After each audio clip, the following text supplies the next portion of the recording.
Dating Mayor Alice Guo at mahigit 30 iba pa sinampahan ng 87 kaso ng money laundering sa Department of Justice. Ang detalye sa sentro ng balita.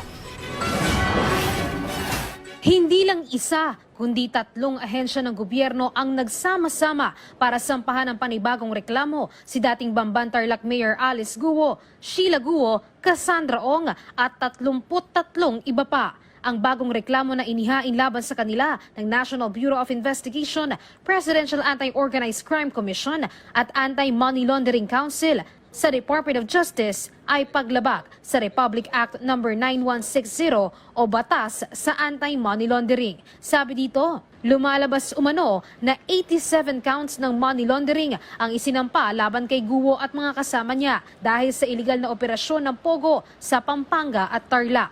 The government will continue to investigate and uncover the perpetrators behind the illegal operations in Bamban and Porac Pogo hubs. Sa investigasyon ng AMLC, lumalabas na si Guo ang punot dulo umano, kaya siya ang pangunahing respondent sa reklamo. Nasa 7 bilyong piso naman ang perang sangkot dito. Based on our findings, she is the principal in the money laundering committed in this case.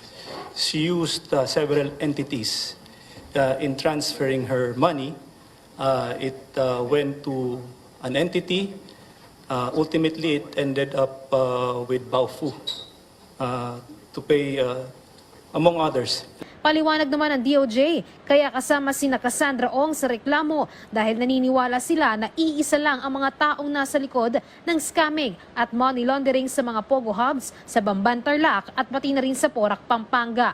Sabi pa nga ng PAOK, posible umanong ang mga kita mula sa pangsascam ng Lucky South 99 sa Porac ay ginamit umano para matayo ang Pogo hub sa Bamban.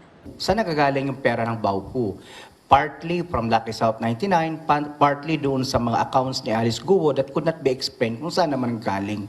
Para naman sa Department of Justice, nakikita nilang matibay ang mga ebidensya ng reklamong isinampa laban kina Guo, pero nangako silang tatalima pa rin sa tamang paraan ng pagbibigay ng hustisya. And now that the AMLC has completed and in coordination with the DOJ and the other relevant agencies, we believe we have a very strong and airtight case of money laundering against the 3 named respondents. But of course, there will be due process afforded to all of these respondents. Samantala, sa huling impormasyon naman ng DOJ, nasa Jakarta, Indonesia pa rin si Alice Guo. Sa ngayon, humingi na sila ng Blue Notice sa International Police o Interpol laban kay Guo. Hihingi rin sila ng Red Notice sa oras na masampahan na ng kaso sa korte si Guo. Sabi naman ng AMLC, naka-freeze pa rin ang bank accounts at personal na asset ni Guo at extended ito hanggang sa January 2025. Luisa Erispe para sa Pambansang TV sa Bagong Pilipinas.